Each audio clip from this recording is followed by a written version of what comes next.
Hi, everybody, and welcome to the Dog Co Secrets podcast. My name is Michelle Kline. I am your host. I am also the founder of Dog Co Launch, where pet care companies come to grow and scale.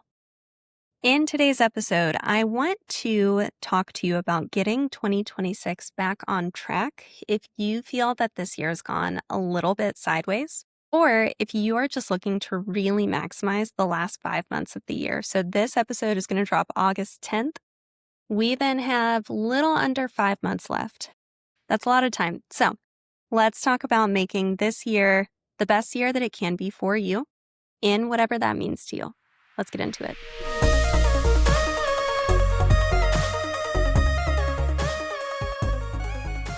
Okay, so I went back and forth on the direction that this episode could go. On the one hand, really tying it into goals that you had set for the year, the way that we're tracking that. I was like, okay, we could make this kind of habits leverage. The other direction that I saw we could take this would be more in the direction of, is this year in alignment with what you want out of your life? Is where your time's going, your money is going, how your business is doing?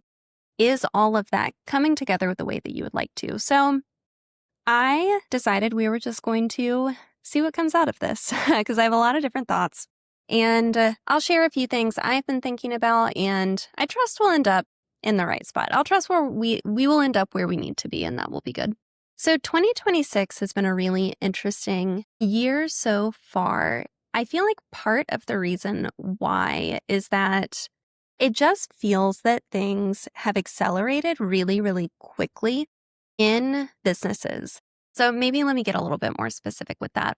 I had this moment while teaching the other day that I've been thinking about a lot. So if you've been through the Dog Co program or, I do a lot of free content as well, you will know that historically I have been very pro Calendly, which is a booking system for letting people go straight to a meet and greet and basically creating as little friction as possible for people to come into your business. I'm still a big fan of this system.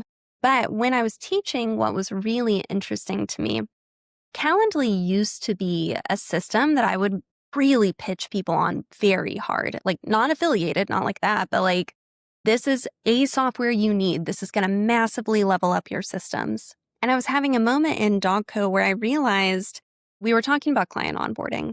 And I promise this relates back to the point. We were talking about client onboarding. And I was like, well, if you want to do a simple but high leverage move, do Calendly. If we really want to build out a full system, we should go Critter, go high level. I'm sure there are other CRMs, but we should look at a full system for you. And I just had this moment where I was like, wow, our industry talking about a full service end-to-end CRM with multi-platform integrations and how you're going to leverage AI and other technology into your business. These just weren't conversations that I feel like we were having as an industry, or most companies I worked with were not. And it's becoming much, much more of a normalized standard. And I think this is really good. I think that there's so much opportunity in the pet care space. And it's just an exciting time to be a part of it. But it also, I feel the weight of how quickly everything is moving. And I felt that really heavily all year. One of the things that was the most interesting to me that I've shared on this podcast is the Dog Co Business Summit last year went amazingly. For a first year summit, we had almost 200 people in the room. We're looking like we'll do the same this year or more, which would be amazing. Bringing in all these speakers, et cetera. And after the summit, just to kind of give weight to this idea that things are going quickly. After the summit, one of the most surprising things that happened to me is I just had a flood of software companies trying to get connected to pitch to me what they were working on in a pet care related software. And I was really unprepared for that. At one point, I was just like, no more. I will talk to no one else. And then I kind of got a little bit more moderate because there were some people I legitimately wanted to connect to that were working on very cool things. But I say that to say this year has felt fast to me in a way that other years have felt less so. And so a byproduct of that is I feel like I started the year, really the first quarter, thinking that my focus should be in one direction. I feel like it's been a year where it feels like a lot of competing things for focus and attention. And I think generally that is business always. This year has felt especially heightened for me. And maybe that is just me in a silo. Maybe that is Dogco has grown so quickly. Maybe that was going to happen either way this year. But I have a gut feeling from the companies that I've worked with that they have felt similarly. And I think that may so more be a reflection of just owning a business in 2026 period.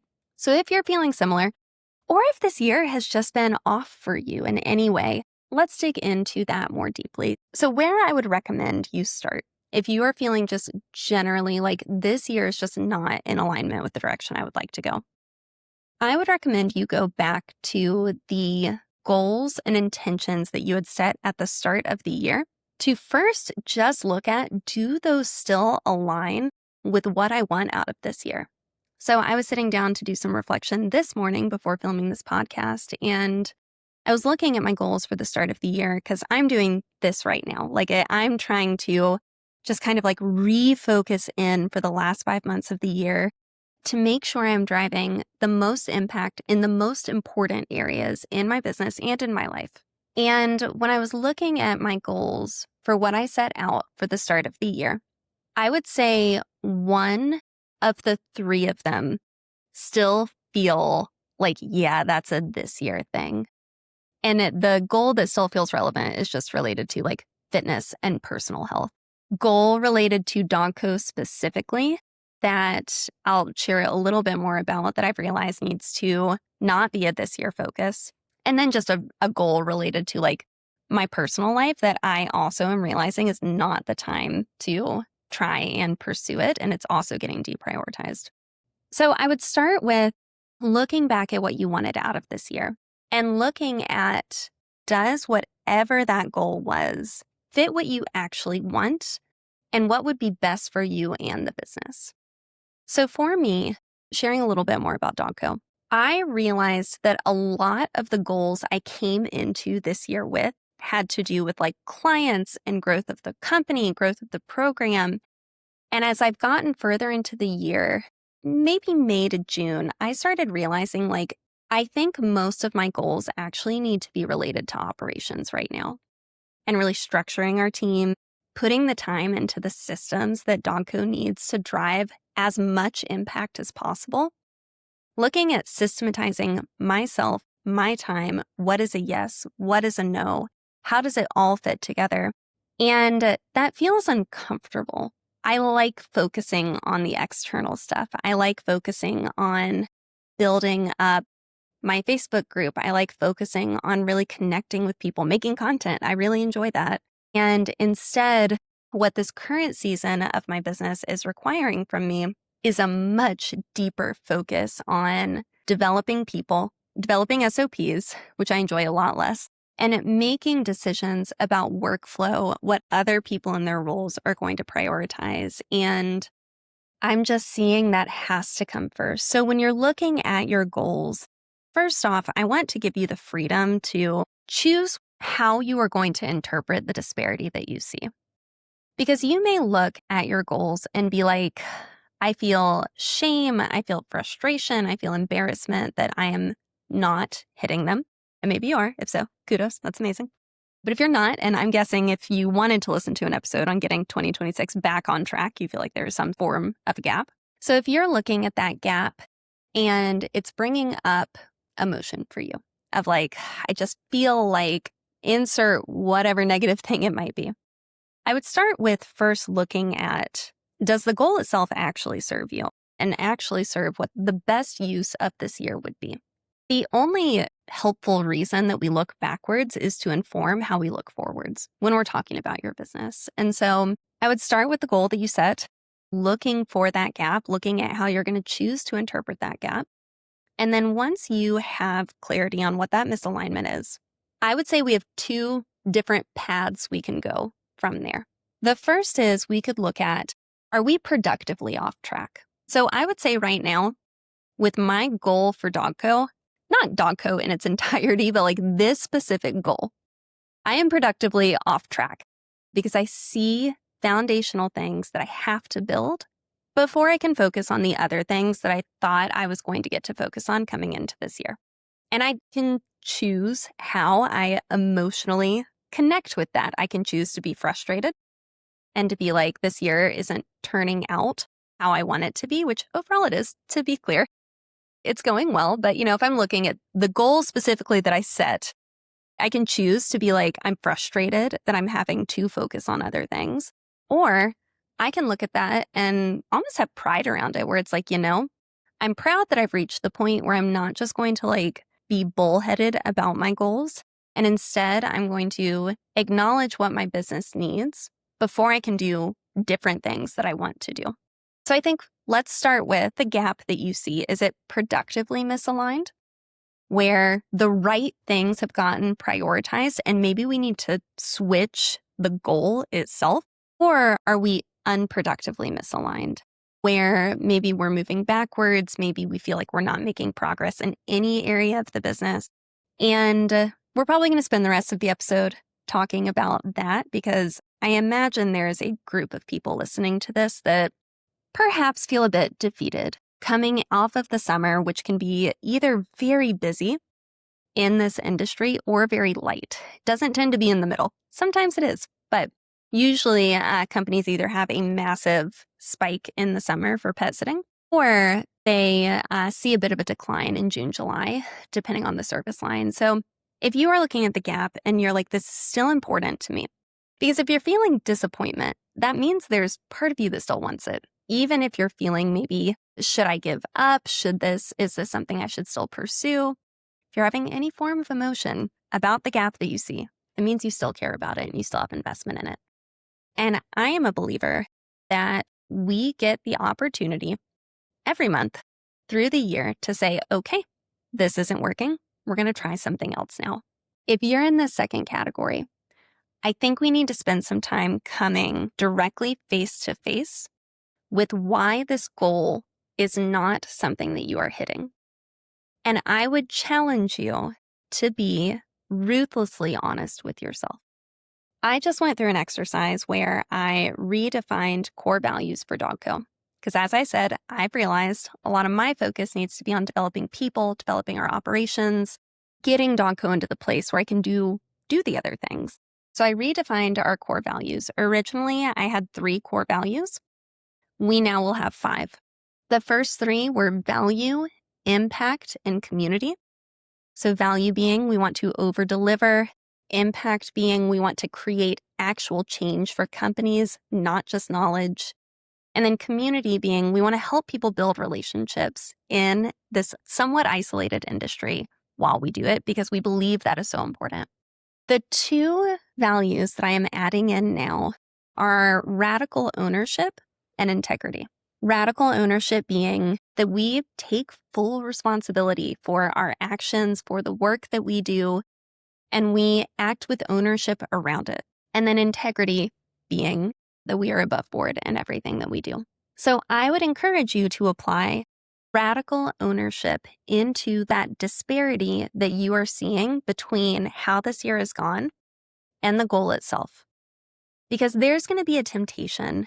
I see it in myself. I see it in other people, where you're going to look at that disparity and you're going to immediately go to all the things that are outside of your control. And you're going to be like, well, it just happened to me. There is so much more within your control than we choose to believe on a daily basis. You can affect change.